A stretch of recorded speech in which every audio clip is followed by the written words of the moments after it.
shop efficiency. We'll start right on time because that's the efficient thing to do. Welcome everybody. All right, so this will be a good process to talk about what's going on with efficiency, specifically in fabrication shops. But for those of you who are not a fabrication shop, this will be generic also to apply in any business that you want to make sure that you are efficient at doing the core function of business. What's the core function of business? Who's got an answer for that? Make money. All right, so we're going to talk about efficiency in the context of making money. Does that sound good to you guys today?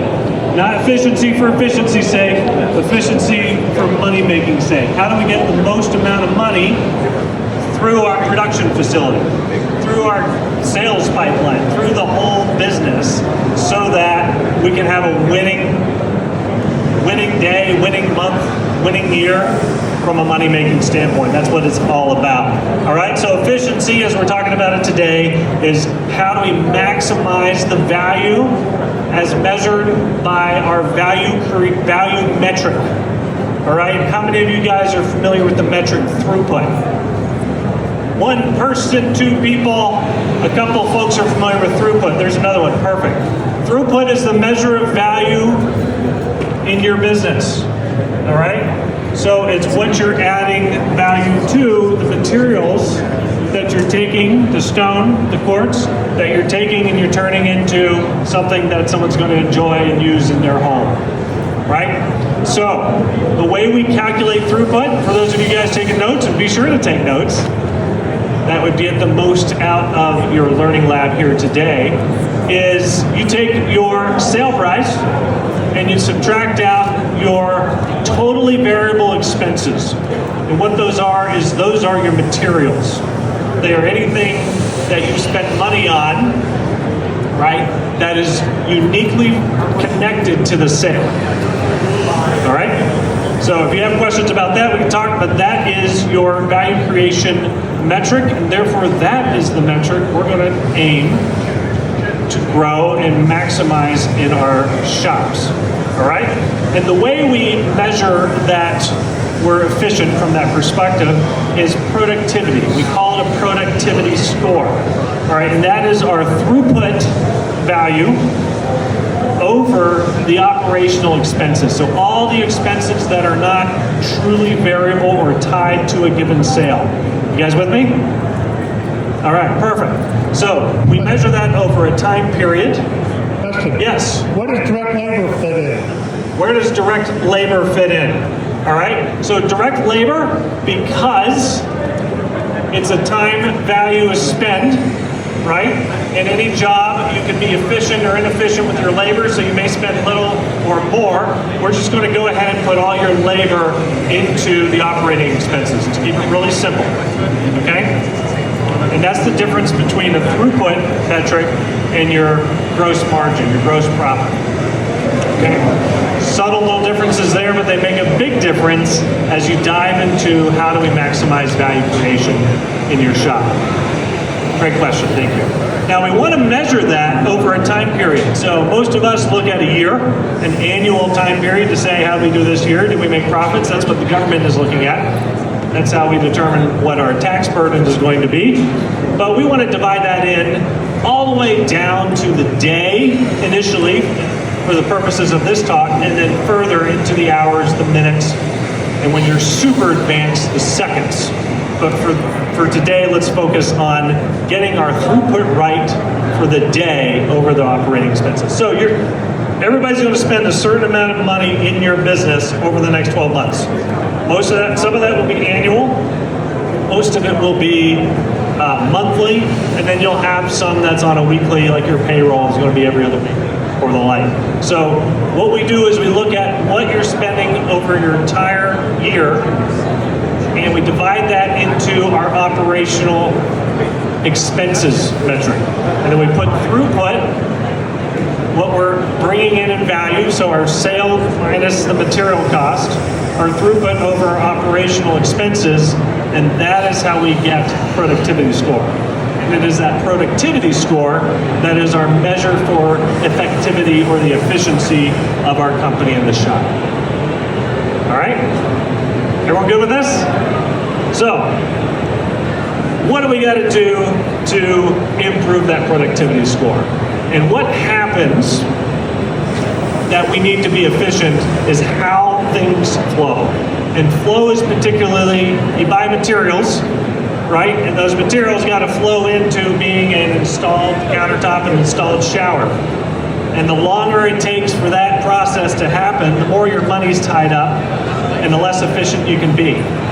Okay? So, we care about material flow. We also care about the things that impact material flow, which is decisions made and information gathered and shared and analyzed and insights taken from that. So the information flow is another flow that we need to make sure goes well and is regulated. Okay? And those items then impact the money flow, which is what we're measuring for our efficiency here. All right? So getting started on getting efficient. Who wants to share step one?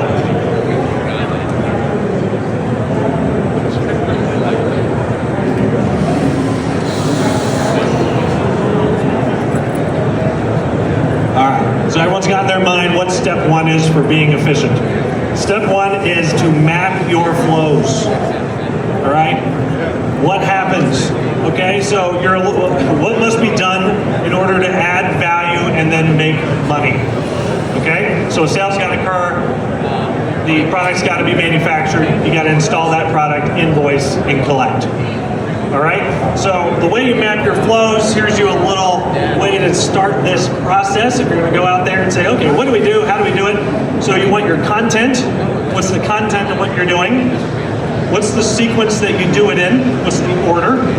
All right, you want the timing. How long does it take to do the content in its sequence? And then you want, what's the expected outcome? Right? If we follow the recipe of our business, we want what's produced to be exactly what we expected to have produced. So content, sequence, timing, and outcome. Those are the items you want to focus on getting efficient as you map out your flows. Now, the next thing you're going to need to do is make sure that your business is flowing at a rate that allows you to be profitable. So we got the flow, but we also need to know how much needs to flow and at what rate in order for our productivity measure to be effective, all right, to be maximized out. So we want to plan for profits by calculating our break even and then scheduling the workflow that we have. And on the front end, it's our marketing, like how efficient is our marketing to be a lead generation.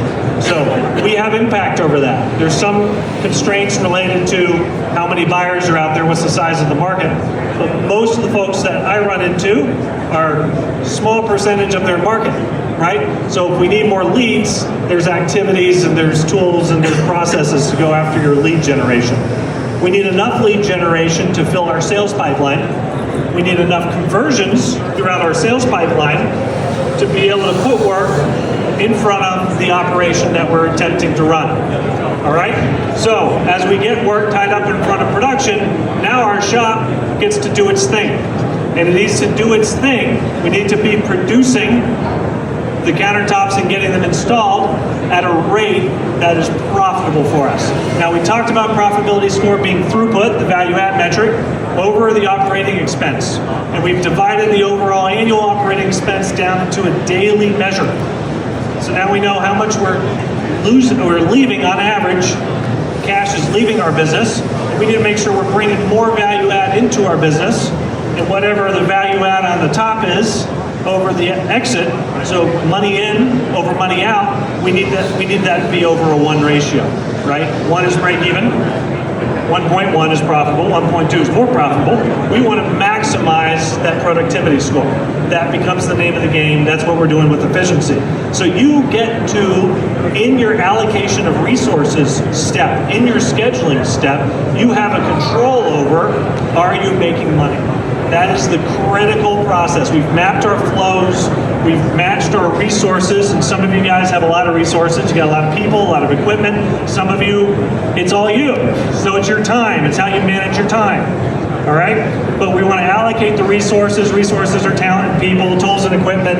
They're your facilities, your supplies, your materials, and also your capital. All right?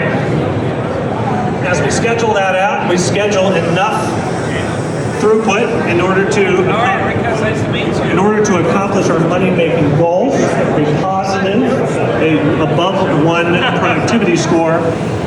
Now the job to be efficient comes down to following the system, right? You've got your flow process mapped out. You've got your schedule to make sure that you're profitable. Now you just need to execute. And that's where most shops end up running into the realities of the world, which is not everything follows that simple timing, sequence, outcome that we do.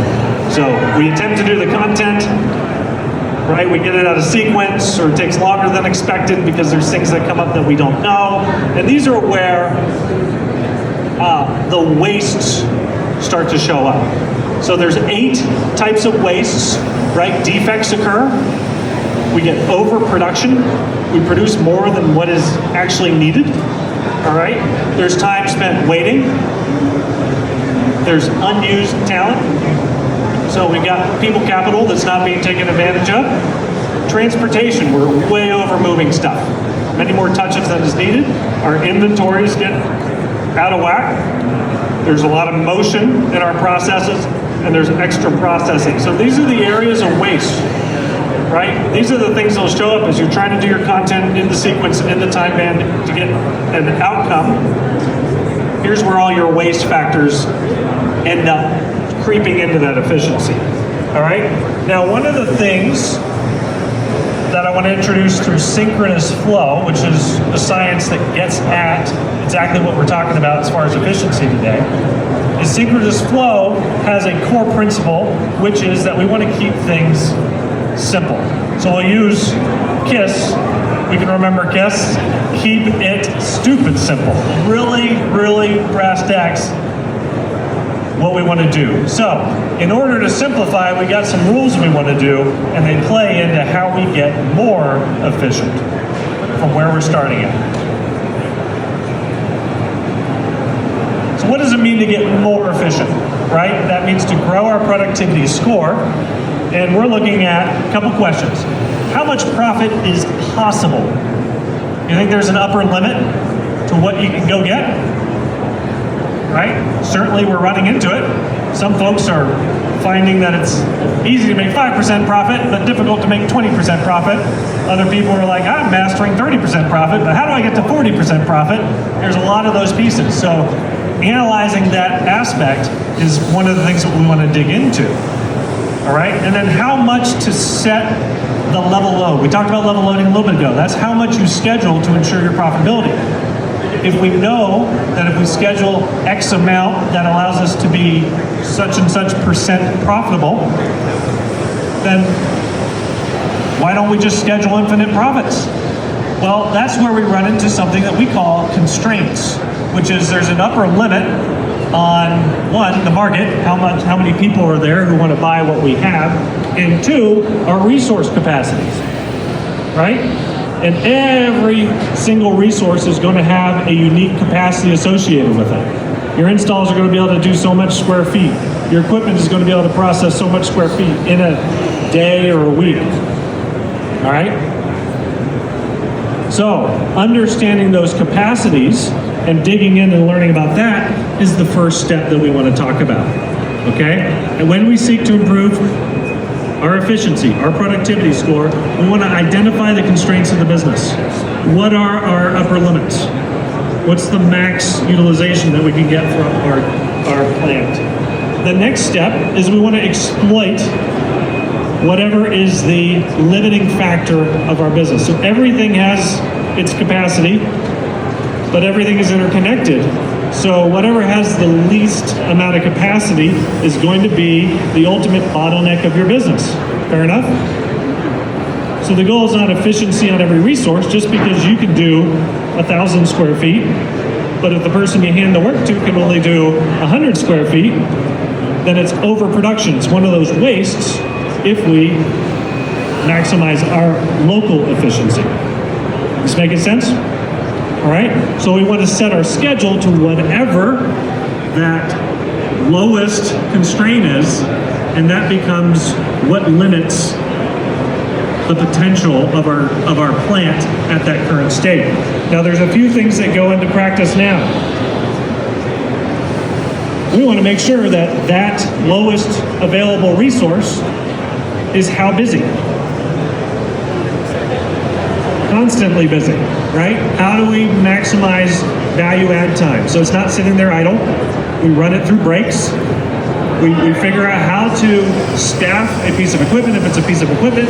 We figure out how to offload if it's a people resource, if it's your salesperson.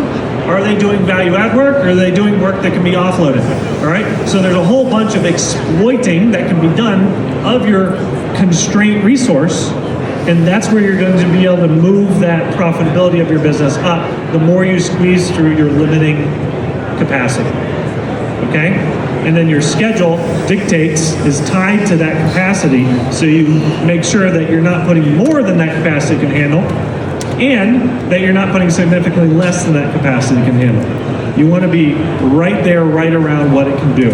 And that becomes, at current state, as efficient as you can be from a uptime perspective. Now there's other ways to exploit, and if you want more information on that, definitely reach out. All right, halfway through. The next step is to subordinate all the other resources. All the resources we talked about and we measured that have more capacity.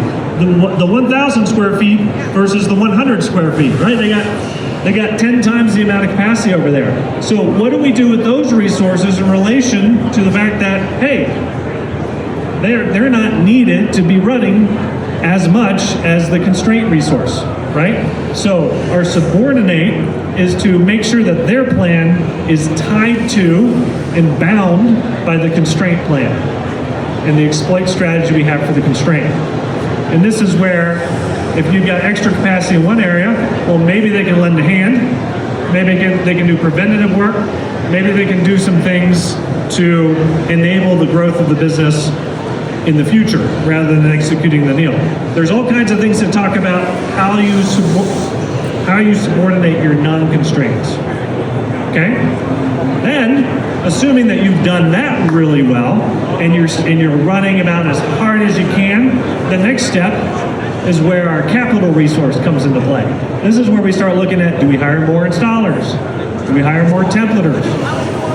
This is where we start looking at, do we come to TISE with a plan to invest in the equipment that we have and the technology that we have? So many of us are executing the elevate step, and the challenge with doing this out of order, out of sequence, is that you may be elevating before you got efficient, before you got productive. Okay? So if you're in that position, great position to be in. It means that you got optimism, you got growth, you got free cash flow. But as you grow, if you just skip to elevate, you're going to watch the bigger you get, the smaller your net margins. All right, and some of you experienced that. When you were small, profits came easy. The bigger you got, you made more money, but you made less and less in comparison to what was going out. All right? So that's where Elevate comes in. We want to do it after we've identified the constraints and after we've exploited what we currently have. You want the most out of your current investment. That's key on efficiency there. And we want everything working harmoniously together, not individually in silos. Okay? So then we teach, don't stop. Don't let what you do today become a constraint on what you're trying to do tomorrow. And this comes with a significant amount of discipline because all of us get comfortable. Why break what's not broken? Growth requires us to outrun the current capacities of the systems that we have. So it's really key that as you run this process that we keep going back and looking at, okay, has our constraint moved? Do we have a new constraint? We bought a new equipment? All right, now do we have enough installers? Maybe that's where we move the constraint to. and we need to do some work there. Okay? So as we iterate this process, it becomes imperative that we keep it going and we learn some disciplines. That's fundamentally what Synchronous Solutions does through the Synchronous Flow system. It's a process for ongoing improvement. So we just reiterate all of these disciplines. And the results that we get is that we can get template to measure lead time lower. We see consistently that it can be done in 6 days. We have some that do it slower. We have many that do it around there. We got some that do it faster. All right? A lot of that's dependent on your mix, but you want to improve your lead times. That allows money to flow better. That's a direct result of how efficient your process is.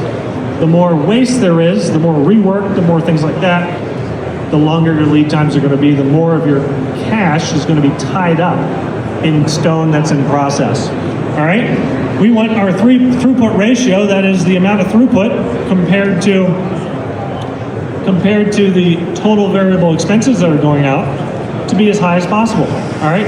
We see better than 65% on that. Now, when we work with folks, oftentimes we come in and we see that they're not achieving that. Now, different market segments have a different throughput ratio, but you want to get very clear on that metric, as that's a starting point metric. Callbacks. Callbacks are a big, reworking, very inefficient process for our installers and sometimes the other processes that are impacted by having to rework and go to job sites multiple times when it could have been done the first time. A lot of inefficiencies come to there. We want to see callbacks come down below 5%. It's very possible to do. We've had some keep it more closer to 1%. All right? Available capacity. Just by doing the first couple steps of mapping our flows, right? Setting those timings, and that there's a good bit of work in that. And you can do that on your own or you can get help. But mapping that flow and level loading the schedule and allocating resources correctly allows up to 40% and higher, so forget up to, it allows 40% capacity gain in most of the shops that we go just those couple of steps with. That's a lot more ability to bring more money through our system, which, again, we're in the business to do what? That's right. So getting 40% more available capacity is a great justification for prioritizing doing this work. We see productivity scores that range, but we've seen some that can consistently hold 1.4. All right? So what's that upper limit? There's going to be some limit there, but we've got people pushing the boundaries. And the more they run this process and with the higher discipline they run it, they just keep improving that metric even as they grow. Now, every now and then you have a step back as you invest in the future, but they know exactly what they're going to be able to grow into with this discipline. Okay? Return on sales. All right? You should be able in this industry to get a return on sales of above 15%. Now, that's a big number for some folks. So dream big. Let's get to work. We get less work in process, higher inventory turns. All right, for those of you who have a lot of inventory that's not turning, this process helps get insight into what's going on with our inventory. What's our purchasing processes? What's our management of the slabs that we have? Less overtime. All right, overtime is a big issue with scheduling inefficiencies. All right, and not understanding capacities. We got higher team engagement. One of the things that doing this process does is it gets your team to think about the process in context. How does the work I do in programming impact this overall? And how do I relate my job to what they're doing in the offices or in the sales department? All right? Less chaos. Right? One of the things I like to say with all the folks I work with is boring is profitable.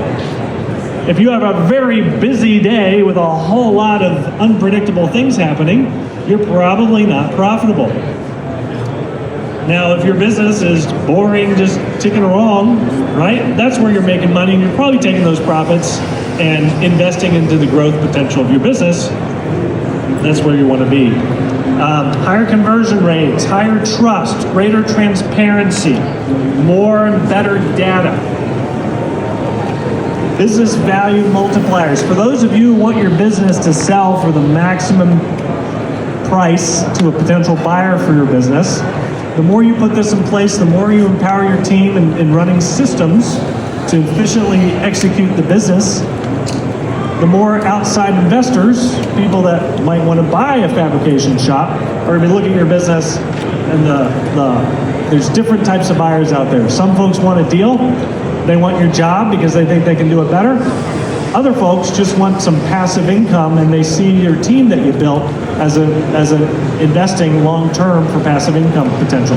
All right? So growing from selling to someone who will want your job or not want your job, which is a difficult sell, by the way, because some of you guys have jobs that nobody wants. You're not making the money you want to make, and you're working way more hours than you want to work. All right? So doing this process, we talked about greater transparency, but there's greater work and personal life balance for not just the owners, for everyone on the team. Because now instead of like, oh no, we got to go back and squeeze more into a week, we got to get that balance back in place. So you want to scale more profitably, and ultimately, this is the benefit in the last year for many of the clients that we're working with, is they worked hard to position themselves, even in a market downturn, to where they can strategically plan out and avoid layoffs, avoid the disruption to their people and to their communities. All right? So when's the best time to act and get started on this efficiency, productivity gain process? Anybody know when the best time to get started is? Right now. All right? So if you're thinking, well, we gotta wait till the time's right now I'm really busy, wrong answer. This is an excuse. This is the antidote. All right? This is like I have a headache. When the headache's gone, I'll start taking Tylenol. No, we want to start right this minute. Okay? So I've got a quick assessment for you guys to take about where you're at with your business. I encourage you to start now and just ticking the top 4 or 5 things that you see that you can relate to and say, wow, that's an area of my business that could use some focus, use some support. All right? So I want to see pens moving. As you guys do that, we got to do it quick because 2 minutes. That's a digital pen for this. All right? So be doing that. While you're doing that, only takes a minute. Make sure you get it done. If you want a digital one, just ask afterwards. Okay? I want you to turn it in before you leave today so that you are acting towards your gain and your efficiency objectives. Okay? Now, if you're ready to get started working on this and you want a guide, you want a team there that will do it with you, then you're at TISE. We can get started today. And if you invest during TISE in Synchronous Solutions as your guide, we'll give you a deal of $7,500 down payment. All right? And we'll talk to you about why that's a great value to you in your unique scenario. Okay? If you wait till after TISE, it'll be $10,000 down payment, which is our standard down payment for getting started working together. So there's a little incentive to look at this and make a decision while you're here during this week. The programs that you'd be looking at with that down payment include a self-driven. We're developing our tools and processes so that they're laid out in a way that if you're small and you don't have a major amount of capital to invest in your growth from outside consultancy, then you've got the ability to self-implement. All right, that's in development, but we'd love to talk to you about that. We have coaching. Coaching is where you do the work, but it's guided. You're not doing it alone. You've got someone there that helps you prioritize and focus on what needs to happen in what order. Okay? So there's coaching programs, and then we have consulting programs. And this is where we come on site and we work side by side with your team. We do a lot of the lifting for you so that you can put the fundamentals in place in as fast as possible a time frame as you would aim for. Okay? So that's a self-paced, a coach. So do this with a guide, and then there's have folks do it with you and for you that come on site and embed into your team, both with your team in person, but also virtually. All right? So if you're unsure and you want to know more and you want to talk more about this, review your notes and do that, then I want to encourage you to act anyway. And we have a 2-week free coaching program to where you can be guided for 2 weeks in looking at where's your business at today and where are you looking to take it in the future. All right? So that 2-week program, if you're not ready to move, then that is an excellent option to get started on to figure out, okay, where am I at? How does this all apply to my business? And you get started now today. And with that, we're at time. We'll see how we did on efficiency. 30 seconds. Thank you guys. If you have any questions, yes. What have you found to be the most common bottleneck in different companies that you work? Sorry, I couldn't hear you there. What is the most common bottleneck on which you're offsetting your costs that you have? The most common bottleneck that we see when we first interact with folks is that if there's a process and a best practice, it's not being followed. There's no discipline in the business, in the teams, to say, if you're supposed to get this information from the client and provide it to your template office before they go template, that's not happening. And then it doesn't happen to program, and then it doesn't happen steps. So we don't have information flowing. Information is bottlenecked between people, or just because there's no prioritization of putting the right information in a timely manner and not moving forward with work until we have everything we need. So it bottlenecks, but we try to process it anyway, and then that leads to errors and unplanned mistakes and callbacks and all the like. Great question. But you said there is a common bottleneck on which you base your costing, right? So in most fabrication companies, what are you finding is that most common? Well, there's two likely places that it's happening. One is install. You're trying to keep your installers busy because that's what you have as far as customer facing. But what we generally look at is what is where most of your capital is tied up. So if you have a plant, you've got really high value equipment that you've invested in, that's probably what you want to be running at max capacity, while other things can run at, their lesser capacity tied to that minimum. So your CNC, your route, your saws, those are natural places to build your constraint. Great question. All right, turn in those check sheets. Make sure you get those in, put your contact information on there. And before you leave today, make sure you schedule an opportunity to talk to us while you're in Las Vegas. We will book meetings, we'll book meals, you name it. We do not have a booth. We'll be wandering around ourselves. You'll catch us at the network event. So before you leave here, let's get your information. Alrighty guys, go act, make 2025 most profitable year yet.